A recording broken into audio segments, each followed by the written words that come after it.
Minuto 11:01, se siguen dando las declaraciones en Brasil, continúan estas declaraciones de quienes hoy tendrán que hablar de temas súper importantes. Ya le vamos a dar detalles de las cosas que se van diciendo. Dicho sea de paso, los abogados defensores, acuérdense que también están participando de estas reuniones, tienen claro cuál es el proceder. Hay varios que están cada vez más nerviosos al respecto. Hay cosas que han venido saliendo, como por ejemplo, el contrato ficticio del que se está hablando. ¿Qué es un contrato ficticio para un trabajo? ¿Cómo se puede hacer un trabajo? Hay algo que yo le voy a pedir a mi invitado que nos explique también. Hay circunstancias en las cuales los contratos son verbales. Eso también es real. Lo que hay que ver es, eso se da en cualquier circunstancia. Cualquier privado puede solamente contratar verbalmente a alguien, sobre todo cuando estamos hablando de cifras regruesas y cifras fuertes, ¿no? $100.000, $50.000, ¿no? Es válido este tema de hacer un trabajo tipo el señor García y luego de un buen tiempo hacer el contrato que según el contratante, un contrato simulado. ¿Qué podemos entender por un contrato simulado? El señor José Angulo, que es abogado laboralista, está con nosotros. Le voy a hacer estas preguntas y a ver si nos puede ayudar a tener cada vez más claro el tema en este sentido. Bienvenido, doctor, gracias por estar acá. Muchas gracias por invitarme. A ver, lo primero que me gustaría saber es cómo funciona el tema y el sistema de los contratos, ¿no es cierto? Se habla de posibilidades de contratos de simple palabra que se sellan con un apretón de manos y no necesariamente con la firma en un documento. ¿Cuándo se puede producir esto? ¿Cuándo se produce? ¿Cómo funciona eso? ¿Cuándo es válido? Tendríamos que separar dos puntos, ¿no? Uno que son los contratos laborales y otro que son los contratos de servicios, es decir, las locaciones. Ya.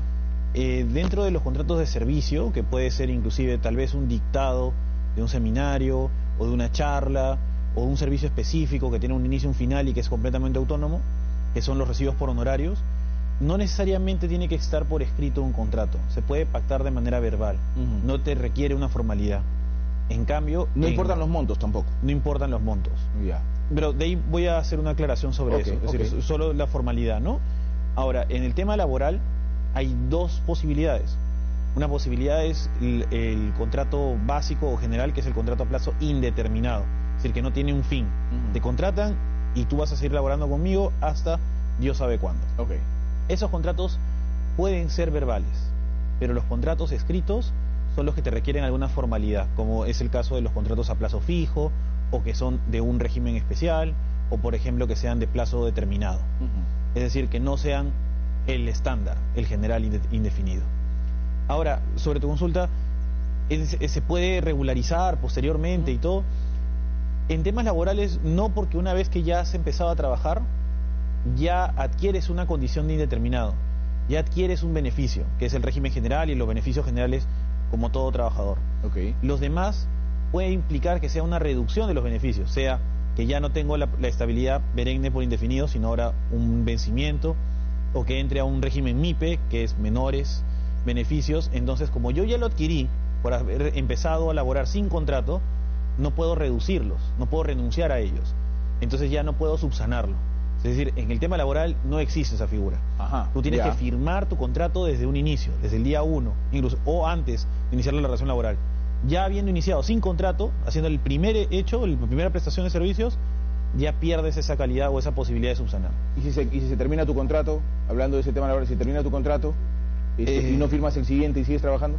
Se desnaturaliza y se considera que ahora estás en una relación indeterminada, que era una vez más el primer punto. De facto, De facto, es decir, si te venció, así sea el día 1.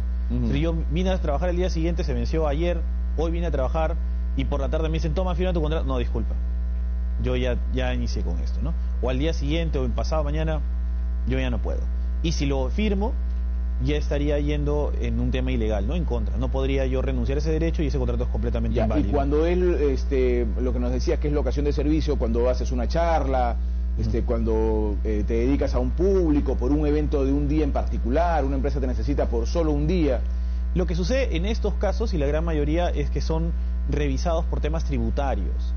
y también existen por temas laborales, es decir, si realmente se ha dado esta subordinación o se ha dado el pago correcto de los impuestos por cuarta categoría, que es el tema de locación de servicios. Entonces lo que te requieren o te piden es que tengas sustento de que realmente ese trabajo lo has hecho.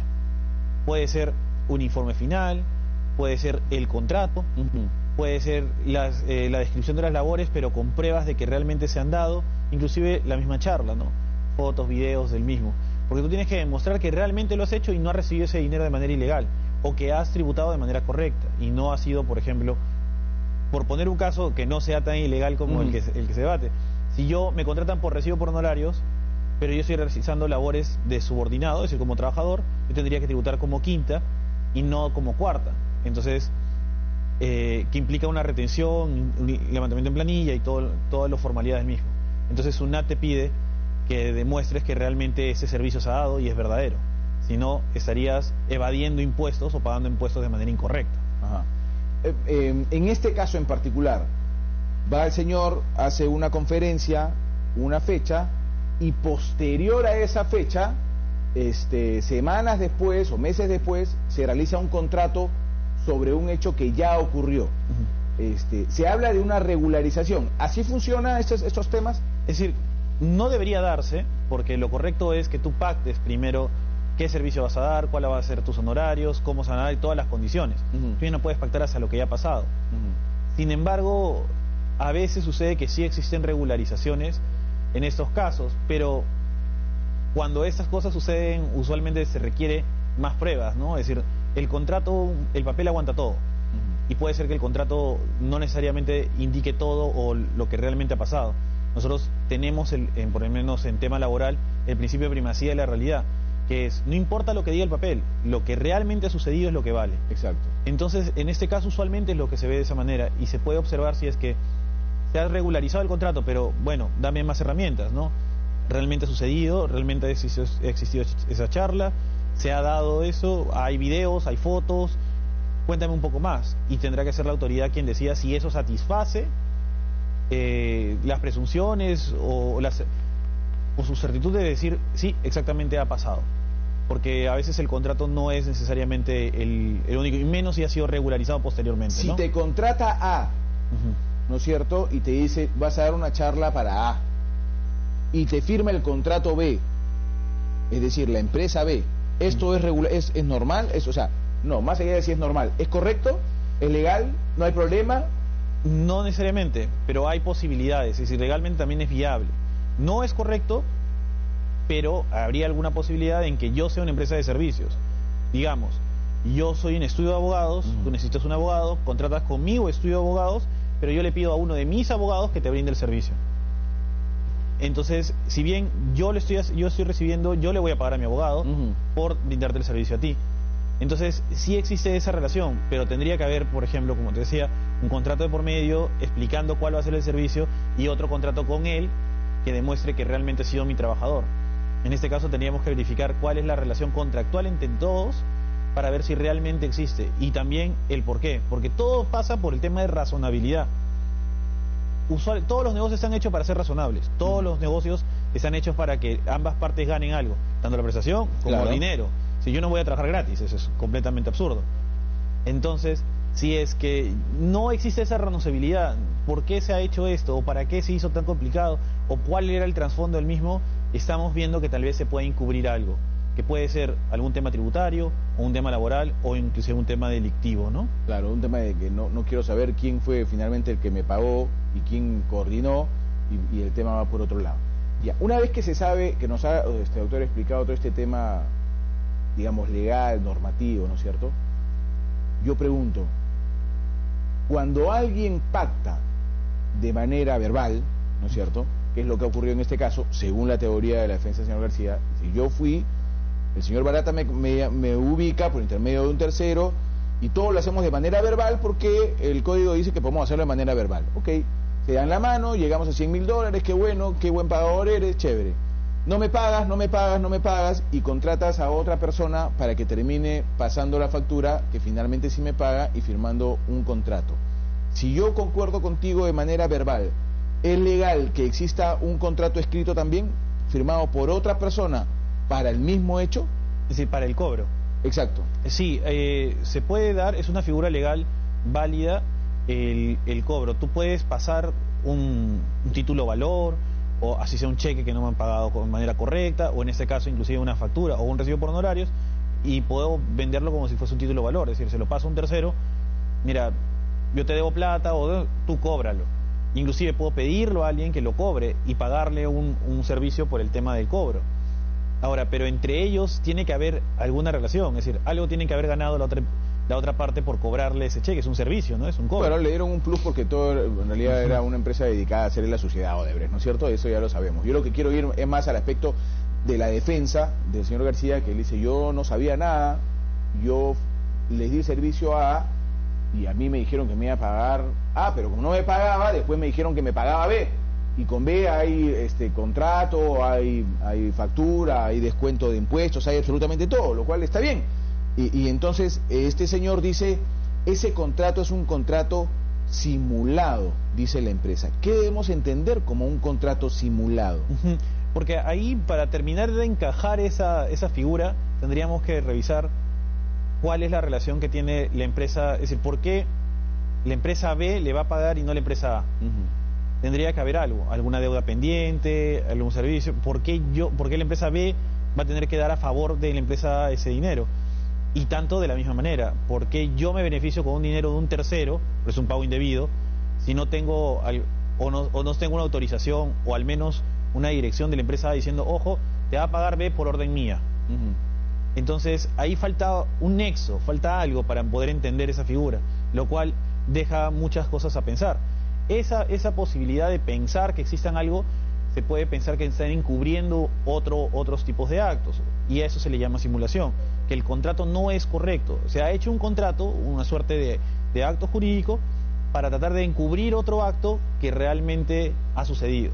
Ese acto simulado, si bien per se no es un delito hacer un acto simulado, si encubre algo que sí es delito, ya estaríamos... Claro, ya se convierte en un conjunto de actos delictivos. Exactamente. ¿No es cierto? Entonces, el hecho de hacer un contrato que sea simulado, en sí mismo, ese mero hecho no es un acto delictivo. Pero si sirve para encubrir un tema delictivo, ya estaríamos ante una posibilidad de algo mayor, ¿no? Como te digo, hay tres aspectos que usualmente se revisan en temas de estas simulaciones de prestación de servicios. Son el tema tributario, el tema laboral, que son un poco dejados de lado ante esta situación, y más importante el tema penal, ¿no? Porque puede ser un encubrimiento o un blanqueamiento de dinero. No necesariamente tiene que ser este el caso, pero se tiene que revisar que todo sea encajado y razonable y que existan estas coordinaciones, ¿no? Ya. Y un tema final, doctor, que tiene que ver con los montos, porque yo le preguntaba, ¿hay una diferencia con el tema de montos? Cuando hablamos de montos grandes, fuertes, gordos, hablamos de que de todas maneras tiene que dar documentos, o todo esto, esta figura que usted nos ha mostrado, es una figura que puede darse de manera legal sin importar las sumas de las que estemos hablando. Es decir, no importan las sumas, porque realmente no existen variaciones de acuerdo a ley, es decir, no te dicen a partir de tanto ya es necesario esto de manera obligatoria, pero lo que sí es necesario es que, por ejemplo, para poder tú realizar un monto o tener un pago de esta magnitud, vas a tener, de todas maneras va a saltar SUNAT, de todas maneras va a saltar la unidad de inteligencia financiera, van a poder hacerte revisiones, y si tú eres una persona que ha sabido un poco manejar estas cifras o recibir estos pagos, debes tener todo al día, todo en regla. No puedes dejar un contrato que no se ha firmado o hacer pagos de un tercero al cual no tienes relación. Necesitas tener todo en claro, porque puedes tener que demostrar tanto a la unidad de inteligencia financiera o a SUNAT o inclusive al Ministerio de Trabajo, si es que este fuese el caso, demostrar de que realmente estos actos sucedieron de la manera verdadera, ¿no? Realmente. A mí me pagaron por eso y es completamente válido. Ahora, el tema aquí es la procedencia de la plata también, ¿no es cierto? Porque la figura es, yo te contrato, te va a pagar él, pero te va a pagar con mi plata, ¿no es cierto? O sea, no te va a pagar él con su plata porque me debe, sino yo tengo una caja, que en este caso es la caja 2, la de operaciones estructuradas, y de ahí saco la plata para que tú le pagues. Lo que yo quiero es no figurar que yo le pago, eso está más que evidente, ¿no es cierto? Porque si no, yo mismo de mi propia caja 2 le estaría pagando. Bueno, exactamente, y eso tendrán que revisarlo y analizarlo para ver que se cumpla todo. Es decir, recibir un pago de un tercero es un pago indebido, es decir, si no tengo ninguna relación. Pagar a favor de un tercero, es decir, si tú tienes una deuda y yo tengo una deuda contigo, yo pago y te digo, saldamos, es completamente válido y legal. Entonces, sí existe la posibilidad de que esto suceda y que sea una figura legal válida, pero por eso es importante ver el trasfondo y ver qué realmente, de dónde provenía el dinero, para qué se realizaba el dinero, esto encubría otros actos simulados, realmente existió esta conferencia. Todos esos son hechos que tienen que ver, y imagino la Fiscalía revisará correctamente si es que esto sucedió o no sucedió. Ahora, también tiene que revisar si Alan García conocía de dónde venía o provenía ese dinero, porque si viene un tercero me paga y me dice, yo lo he encargado que lo pague, bueno, perfecto, yo no tengo por qué desconocer o saber que ese dinero viene de corrupción o de otros lados, ¿no? Por eso es muy importante poder tener todo el panorama claro y a mí me parece que se está haciendo un trabajo que busca llegar a la realidad, ¿no? A ver qué realmente ha sucedido. Es verdad, y en eso estamos. Doctor, muchísimas gracias. Muchas gracias. Muy amable, gracias. Nos ha ayudado un poco a entender cuál es esta figura, qué es el contrato simulado, cómo se manejaban todas estas cosas y qué es lo que es válido, completamente válido, y lo que no es válido en todo este enredo. El doctor nos ha dejado más claro el tema. José Angulo ha estado con nosotros, muy amable. Gracias. Gracias por su presencia. Señores, a esta hora nos vamos a ir hasta el Congreso de la República. Álvaro Tapia.